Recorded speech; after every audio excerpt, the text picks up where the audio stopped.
Good day, everybody, and welcome to another edition of the Military and Foreign Affairs Network. I am your host, the voice of reason. Well, today we find ourselves over the map area of the Kursk incursion. I wanted to do just a quick update today. Not a lot of time on the books today. We will have more extended content tomorrow, or the day after tomorrow, but the primary reason for the content today is about the situation in Kursk, and not a lot is being talked about what is happening with the frontline Ukrainian troops that are still remaining inside of the Kursk salient. Again, let's go back very briefly and look at what has happened over the course of the last few days. So, as you can see here, and again, this is a Ukrainian supported mapping site. So you can see the salient is collapsing. Now, the high command in Kiev, led by the political leadership under Volodymyr Zelensky, is refusing to allow a withdrawal from the Kursk salient.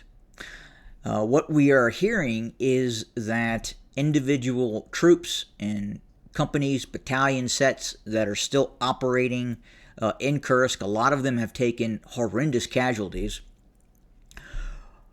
are requesting to withdraw from these potato fields of destruction. And they're not allowed to withdraw. Now, why is this? Well, it is pride. It is the very, very much stubborn leadership that we see in Volodymyr Zelensky. Now, usually we will see at times Zelensky go to frontline areas.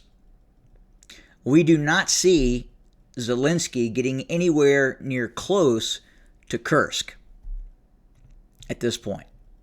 And again, what we're hearing right now is that the frontline troops that are fighting in the Kursk Oblast want out.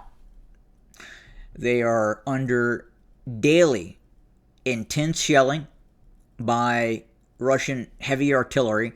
Russian artillery can hit any target in this salient at any point in time, and not just 152 millimeter artillery or long-range multiple launch rocket systems.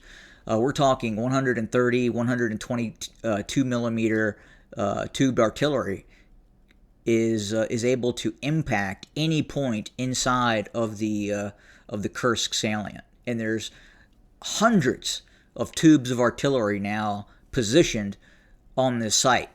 At the same time, the devastating impact of Russian glide bombs continue. And very unfortunate for the Ukrainian troops in this pocket. They are just getting decimated. And at the same time, you can see the impact that is having in cities throughout the Ukraine. Right now we are seeing video evidence of Ukrainian security service personnel going into nightclubs in Kiev and essentially inducting partially intoxicated Ukrainian males of fighting age that can't produce sufficient paperwork, and then inducting them into service. And that is happening all throughout the Ukraine. The challenge for the Ukrainian military in terms of getting manpower is absolutely horrendous at this point.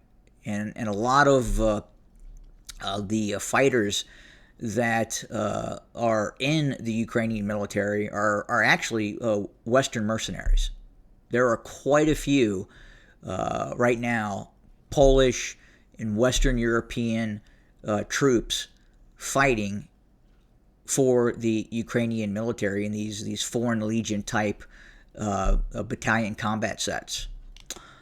But the situation is bad, incredibly bad, and especially bad for those forces that are fighting inside of the Kursk salient. Horrendous conditions, and I can only imagine what's going to happen with the onset of winter. If the pocket does not collapse and all those forces are either captured or driven out by winter, the living conditions of these Ukrainian forces in this Kursk salient are going to be just absolutely horrendous. I mean, beyond pale horrendous. There's essentially one supply route right now into the Kursk salient, and that is just getting pummeled daily by Russian troops. And compounding that, Russian Special Operations Forces, Spetsnaz, what have you, are also operating in the rear areas of the Kursk salient as well. So the front lines that you see here are not exactly a front line per se. There are individual units that control areas around the Kursk pocket, but in between some of these combat units, Russian infiltration forces are able to get into the rear areas, attack rear area formations of the Ukrainian supply and command and control organization, kind of at the company and more or less battalion brigade set, and are causing quite a few challenges for Ukrainian forces in the Kursk salient. But again, this has to be one of the most all-time military debacles that served absolutely no purpose. I get if the Ukrainian military was looking to try and make an impact statement by approaching the main city of Kursk or the power plant due west of the city of Kursk. But it was very apparent early on that was not going to happen. The blocking formations of the Russian army were present and prevented the continued advance of the Ukrainian military. Now this is just a slaughter. I mean, it is a slaughter of Ukrainian troops. And from what we hear, again, the Ukrainian army wants out of here.